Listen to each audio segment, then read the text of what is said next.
How's it going, History Gang? In this episode, we're going to talk about what life was like in the factory.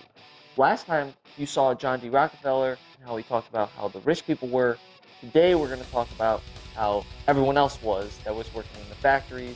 While businessmen prospered, factory workers faced a lot of very difficult issues that had to be dealt with. First off, long hours. You're talking 12 to 18-hour days with maybe a lunch break if you're lucky.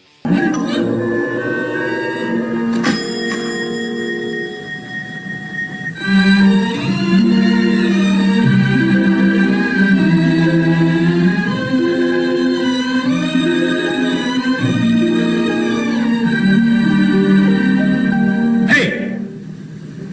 Quit stalling, get back to work. Go on.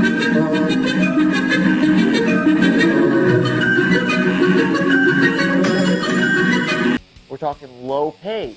The average cost of living at the time was $600 per person. The average factory worker made $500 per year.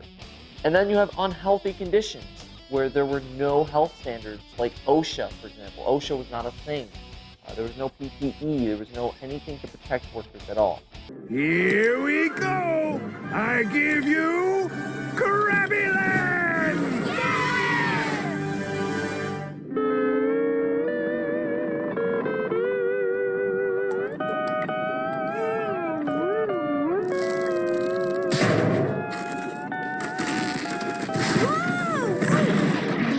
Where am I? Also, child labor was rampant during this time period. Now, you guys are on the tail end of child labor. Most of you would be considered adults by this point. And mostly it affected children from the ages of 6 to the ages of about 12. It's estimated that by 1900, 1.7 million children were working in the workforce, and many did not receive little to no any education at all. I don't care about the children! I just care about their parents' money! Part of capitalism involves breaking down a process of making a product into a simpler step in order to increase efficiency. So rather than you as an individual making a rocking chair, you break down the process of making a rocking chair into individual little parts and hire workers for each individual part. Foreman, trouble on bench 5. Check on the nut tightness. Nuts coming through loose on bench 5. Attention, foreman.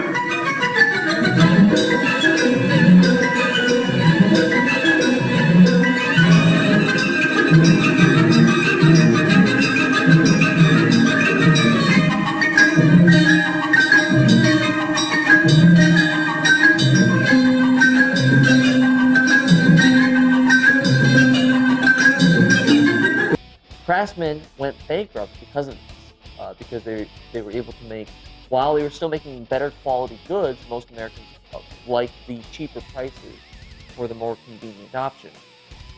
Taylorism became the main philosophy during this time period. Taylorism believed that you had to put specific quotas on the amount of work that workers do within a specific time period, usually about an hour.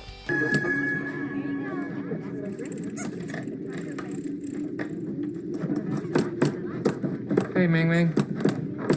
I'm gonna be a little bit short on today's quota.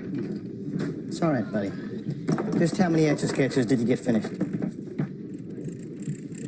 Come on, buddy, how many? I made, 85?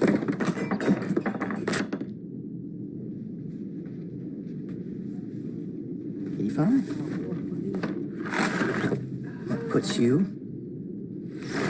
915 off the pace. Many workers inadvertently then lost their individuality and just became cogs in a machine.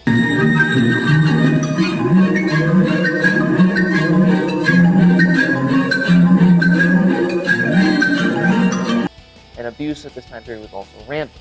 So it's during this time period that we start to see groups being formed known as unions. Now today, most professions have a union. There's a teachers union for most states.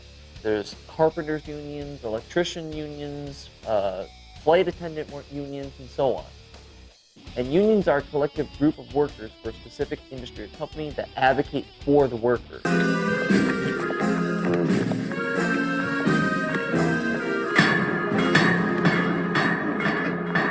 Come on, crack those atoms! You Turn out those pockets. Atoms. 1, 2, 3, 4, 6 of them. Take him away. You can't treat the working man this way. One day we'll form a union and get the fair and equitable treatment we deserve. Then we'll go too far and get corrupt and shiftless, and the Japanese will eat us alive. All right, they want to help the worker out. The first national union that saw success was the Knights of Labor, founded in 1869 by Terence B. Powderly.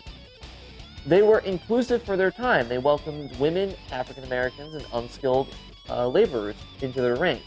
The only group they did not welcome were Asian immigrants, because they viewed that Chinese workers especially were taking jobs away from white Americans, because Chinese workers typically refused to strike.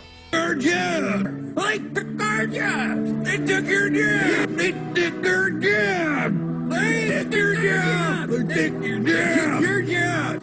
They took our jobs. They took your job! They took your job! They took your job! Bluebacks are taking our jobs. They took our job! Or refused to cooperate with unions.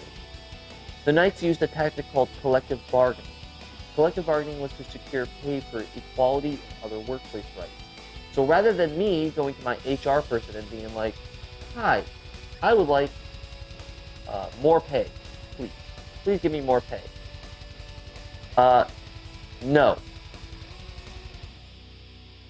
No, I'm sorry, no. Go home. You're fired.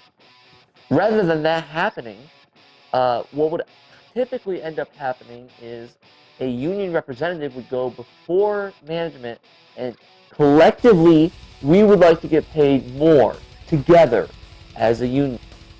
And that's typically what the Knights of Labor would do in order to reach a compromise with management. Now, unfortunately, the Knights of Labor did not stick around that long, and we're going to see why here in a second, but the other important union during this time period is the American Federation of Labor, or the AFL, which does not stand for the American Football League. In 1886, Samuel Gompers founded the AFL. Now, can we just take a minute and appreciate that last name, Gompers? I really wish I had that last name. But in Gompers' view, the reason why workers were being treated so badly was because of the poor, uneducated, unskilled immigrants, African Americans, and Asian immigrants as well.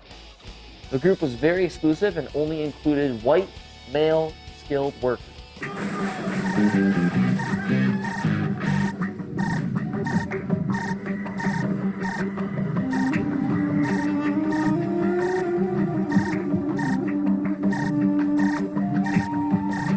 And this group was much more successful in terms of what it advocated for.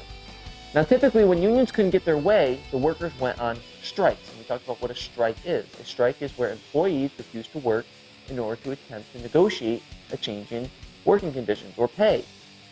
Sometimes these helped unions. Sometimes they backfired and damaged the reputation of all unions. And so I will show you the most famous strike that I know of that many Americans witnessed on live television. Krusty Krab is unfair. Mr. Krabs is in there, standing at the concession, plotting his oppression.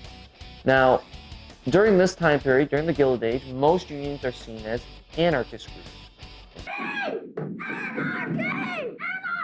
Mr. Krabs, can I have a raise? No. Anarchist is someone who doesn't believe in any form of government or law. In 1886, there's a strike at the McCormick Harvester Factory in Chicago. Now, we're going to talk about 3 different strikes, and this is the first one, the Haymarket Strike.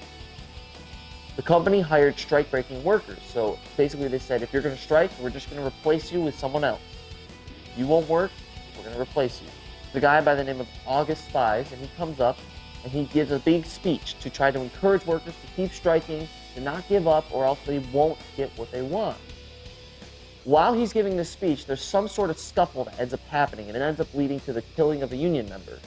Protests broke out because of this in the Haymarket Square, and while police were trying to put down this protest, someone threw a bomb into the crowd, and it blew up, ended up killing 7 police officers.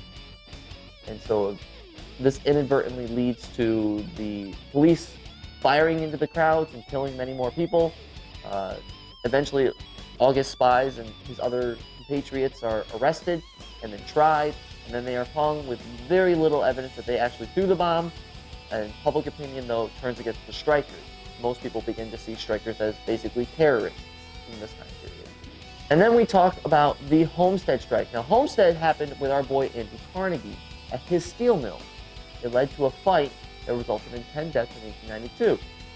And we didn't really focus too much on this, but most companies funded either the state militia, which today we call the National Guard, or Pinkerton, which if you played Red Dead Redemption 2, you know of private police forces that were basically hired by wealthy people. You Pinkertons? Identify yourself. Bunch of cowards in suits. We got a Vandalinda boy here. Guess who our boy Andrew Carnegie called in to end the strike? The state militia that he was funding. In fact, many armories were built during this time period specifically to put down protests in the event of striking. And then we get to the Pullman strike.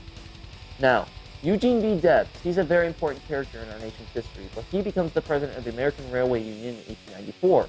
And he leads a strike against the Pullman Palace Car Company over pay cuts because in the middle of the Panic of 1893, our boy George Pullman decides to cut wages by 25% in the middle of an economic crisis. So obviously Eugene B. Debs and the rest of the railway workers get very angry and upset. That's why they strike. In fact, this strike is so devastating that it basically shuts down all of America's railways because they will not run any cars that have Pullman cars on them. President Cleveland, Grover Cleveland, has to send in the soldiers from the actual military in order to put an end to the strike, which shut down many railroads across the country. Eugene B. Debs is arrested, and while he's in prison, he ends up reading lots of things that many people in this time period would consider radical. We'll keep an eye on him. He's going to get important a little later. Sometimes foreshadowing is relatively obvious. But that is it in terms of the second half of industry and corruption. You have 2 more videos coming up, one about immigration and one about city life. Peace, History Gang.